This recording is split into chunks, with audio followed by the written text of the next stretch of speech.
တထေးသမီးတယောက်ဖြစ်တဲ့သူမဟာထွန်းဆက်မောင်းနဲ့ဆင်းရဲသားလေးနဲ့လက်ထပ်လိုက်ပါတယ်မင်္ဂလာဆောင်ပြီးနောက်တစ်နေ့မှာပဲထမင်းစပွဲပေါ်မှာဈေးကြီးတဲ့ပင်လယ်စာတွေအပြည့်ပြင်ထားတာကိုသူမတွေ့လိုက်ရတယ်ဒီလောက်တောင်အကုန်ကြများနေတာဘာလို့လဲလို့သူမမေးလိုက်တော့အမျိုးသားနဲ့သူ့မိသားစုကချက်ချင်းဆိုသလိုထိတ်လန့်သွားကြပါတယ်သူ့အမေကဘလို့ပြန်ဖြေရမလဲတောင်မသိတော့သလိုသူ့အကူကဆိုရင်ဟန်ဆောင်ရတာမလွယ်တော့ဘူးလို့တောင်ပြောလာတယ်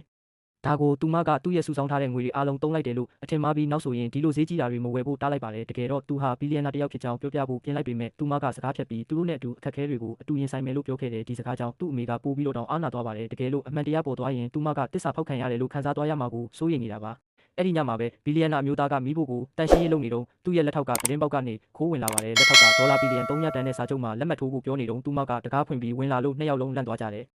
ဘီလီယံနာ300ဆိုတာဘာလဲလို့သူမကတိုက်ရိုက်ပြီးတော့သူကစာချုပ်ကိုကြောနောက်မှာအမြန်ဝက်လိုက်ပါတယ်လက်ထောက်ကဘာတူလဲဆိုတာကိုသူ့အမေကအစိုးရအရာရှိတယောက်ပါလို့အမြန်ဖြေလိုက်တယ်လို့သူ့အကူကလည်းတခုခုလာပို့တာလို့လိန်ပြောလိုက်ပါတယ်ဒါနဲ့သူလည်းလက်ထဲကဘီလီယံ300တန်စာချုပ်ကိုချက်ချင်းစုပ်ဖြတ်ပြီးမိမွေးဖို့လာပို့တာပါလို့ပြောလိုက်တယ်ယူသားတဲ့သူမကတော့အဲ့ဒီစကားကိုအကုန်ယုံသွားပေမဲ့လက်ထောက်ကတော့မိလောက်နေတဲ့စာချုပ်ကိုကြည့်ပြီးစိတ်မကောင်းဖြစ်နေခဲ့ပါတယ်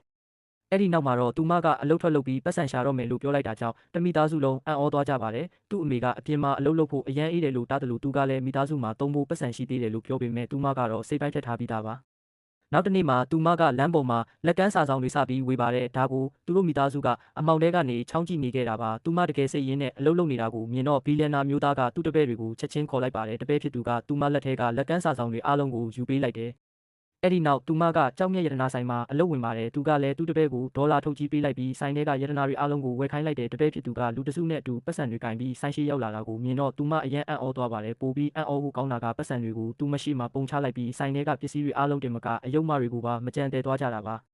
အဲ့ဒီအချိန်မှာပဲစပွဲပေါ်မှာကြံခဲ့တဲ့အိတ်တလုံးကိုသူမသတိထားမိပြီးတပည့်ဖြစ်သူနောက်ကိုလိုက်သွားပါတယ်အဲ့ဒီမှာပဲသူမအမျိုးသားနဲ့အဲ့ဒီလူအတူရှိနေတာကိုသူမမြင်သွားပါတယ်သူမရဲ့အမျိုးသားဟာဘီလီယံနာတစ်ယောက်ဖြစ်နေတာကိုသူမသိသွားမလားဆိုတာနောက်ဆက်တွဲကိုသိချင်နေဆိုရင်တော့ကျွန်တော်ရဲ့အကောင့်ကို follow နဲ့ subscribe လုပ်ထားပေးကြပါဦး